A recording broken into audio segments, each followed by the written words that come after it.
Our new Foreign Minister has this weekend called on the West to heal its rift with Islam. Bob Carr says recent events in Afghanistan are troubling signs about the growing divide between the two cultures. Our next three guests have had feet at one time or another in both camps. They grew up in Christian, or at least nominally Christian households, but as adults they decided to convert to Islam. So what prompted the switch? Susan Carland is a lecturer at Monash University in Melbourne. David Stanley is an electrician from Sydney, and Stacey Mohammed is a 25-year-old mum from Brisbane. Good morning to you all, and thanks for joining us. Good morning. Susan, if I can start with you, what prompted your decision to convert to Islam? I think I was a teenager when I became Muslim, and I think it was when I was a teenager I started just to have big questions about life, the universe and everything, and I started to explore lots of different answers to those questions, and much to my surprise Islam seemed to be the one that continually came back to me with the answers that made the most sense to me. So eventually, yeah, when I was 19 I decided to convert. You say you were nominally Christian beforehand. Was your faith always a strong part of your life?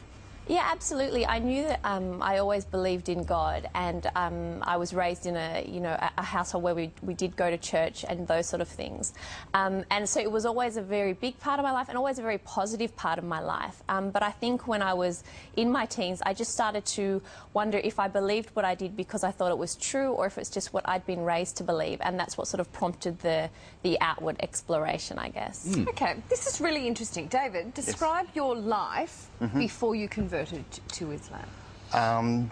Typical young Aussie guy. Used to go out and, drink, smoke, have fun, just do crazy things. Also, I used to be quite a racist.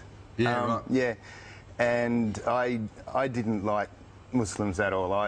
What did you know about Muslims before you became what I thought I knew about Muslims? Okay, so firstly, what I thought of Islam is I actually thought Islam was a place, and Muslims came from this place, and they hated everyone, and whoever wasn't a Muslim, I thought they wanted to convert them, and that was it. They're all from Islamabad. Yeah, pretty much. Yeah. What was the thing that made you go, this thing that I don't know anything about, well, I now want to join up to? I very quickly, within the first minute of a conversation, I very quickly realised that my perception of Muslims and Islam was completely wrong, and straight away I started questioning myself and who I was and who I thought I was, and they were two completely different people. And so looking at you now, I mean, most people have a vision in their heads of what a Muslim man in Australia looks like, and it doesn't look like you. How has your life changed since you converted? More on a personal level, physically, like looking after myself a bit better, not drinking, not smoking, which I really wanted to fix up quite some time prior to that, but I just needed that initial kick. And just being a better person, not judging people the way I used to and denied that I did. Just more look at myself and fix myself instead of worry about what's happening out there. So more thoughtful about your own life. Yeah, which then cascades throughout to other people that you interact just with. before we need to bring Stacey in as well, but I just really want to say, what was it other religions do you think are not as introspective?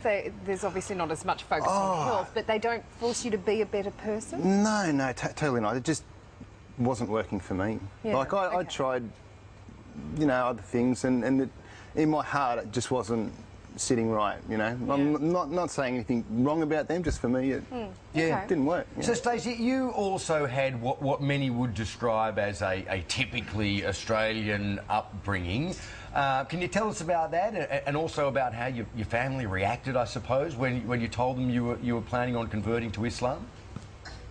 Yeah, my family, they're very supportive. I grew up in a very small country town in northern New South Wales. I had a great upbringing. I had a loving family. I'd say I was probably agnostic. So I didn't really tell them about my journey because it was really inner journey rather than, telling everyone about what I was thinking about doing. And I started about 2008, so when I told them in 2010, they already had sensed that there was some changes within, so They handled it really good. And I would say that we're probably closer now that I'm a Muslim than before. Very interesting. Stacey, when you hear about a terrorist attack that is carried out in the name of Allah, what does that, how does that resonate with you? And how far removed is that sort of behaviour from your actual religion? I feel sad because I would feel sad if any innocent person died overseas or here. Doesn't matter what religion, any innocent person's death is quite sad.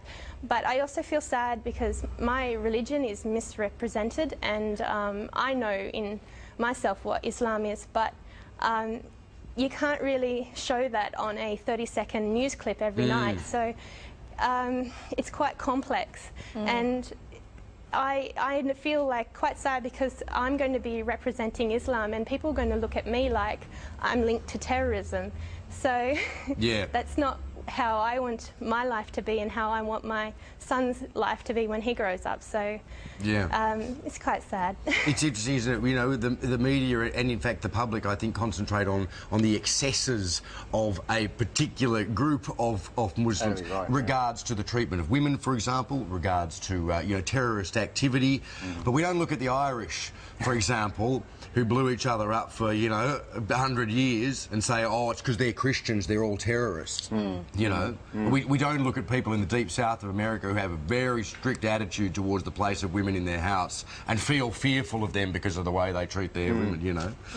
I guess it's one of those things. It's about education, isn't it? Islam did become, you know, post September 11, a religion that was not really known about and therefore feared. And then all of a sudden it's, oh wow, it's all this killing because of Islam, and so of course it's going to instill a fear into normal everyday people. I mean, you know, I think it's a discussion definitely worth having, and we'll have to have it some other time because we're out of time right now. But yeah, maybe we can discuss next time, you know, where Islam itself sits on those extremities of I guess, more a cultural thing than a religious thing, Anyway, look, thank you so much for joining us all this morning. Susan, Stacey, David, thank you very much. Lovely to have your company. Thank you.